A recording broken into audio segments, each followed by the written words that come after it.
Alright, guys, something big is happening right now. A global storm is building around Nigeria, and at the center of it all is Nnamdi Kanu, locked away inside Sokoto Mazimo Correctional Center. Tonight, international pressure has reached boiling point. Diplomatic envoys from the European Union, the US, and the UK have officially demanded direct access to Nnamdi Kanu, and the federal government is scrambling for answers. So, Nigerians, this is the biggest diplomatic showdown Nigeria has faced since the June 12th era. So please stay with me, share this video, don't forget to subscribe, like, and don't forget to drop your comment below the comment section. Thank you very much for stopping by. So, according to high-level diplomatic sources, the international envoys delivered a formal message to Nigerians Ministry of Foreign Affairs. We need access to Nnamdi Kanu. We need clarifications and we need them immediately. Now, why now? Because after the shocking life sentence judgment, the controversial midnight transfer from DSS to Sokoto, and the appeal court declaring Kanu's right case academic, Western governments believe something is not adding up. These envoys want to know, why was Kanu suddenly moved from Abuja to Sokoto?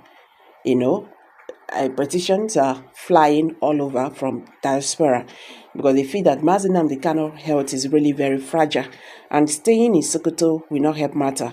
You understand? The doctors treating Nnamdi Kanu who know his full case, they are in Abuja. So taking Nnamdi Kanu to Sokoto prison, he just like a suicide mission. Why was his legal team reportedly restricted? Why has no independent medical team been allowed near him?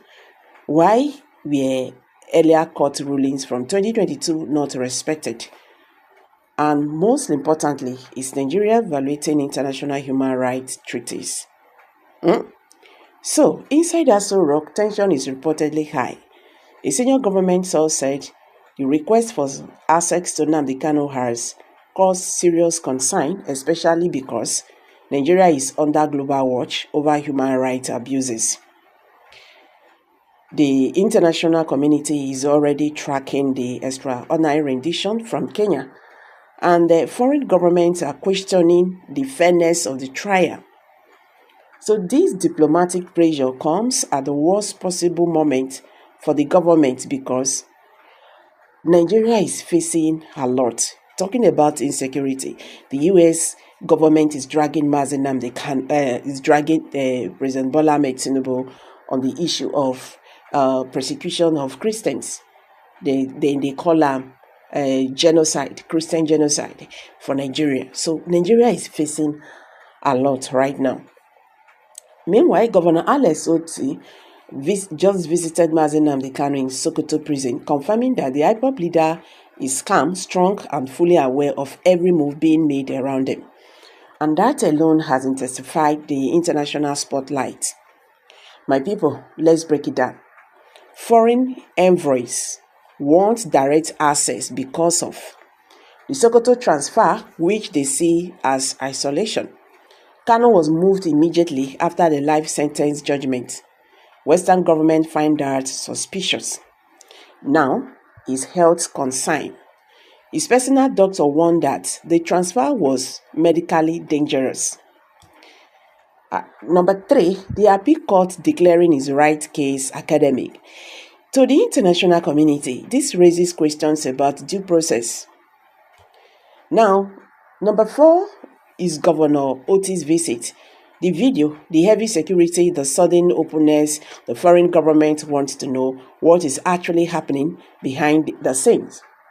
The federal government is now preparing an emergency response document to defend the Sokoto transfer, the life sentence, the handling of Nnamdi Kanu's health, and the appeal court's latest judgment.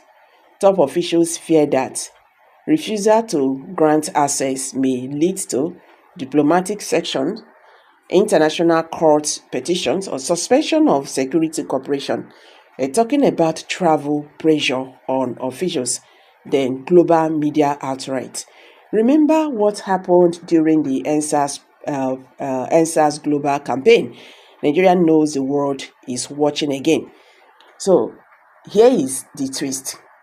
International pressure has historically forced Nigerian government to adjust their stand.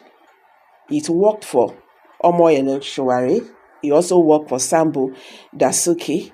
He also worked for Zakzaki.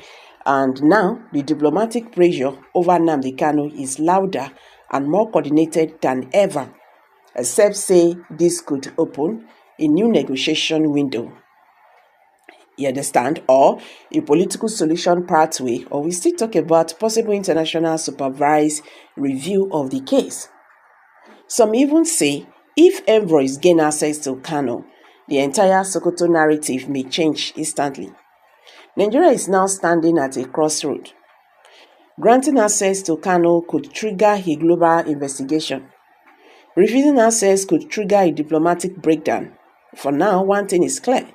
The federal government is under mounting pressure. The international envoys are not backing down, and the world is watching every step Nigeria takes. Whatever happens next may determine the future of not just Kano, but for the political stability of the entire Southeast.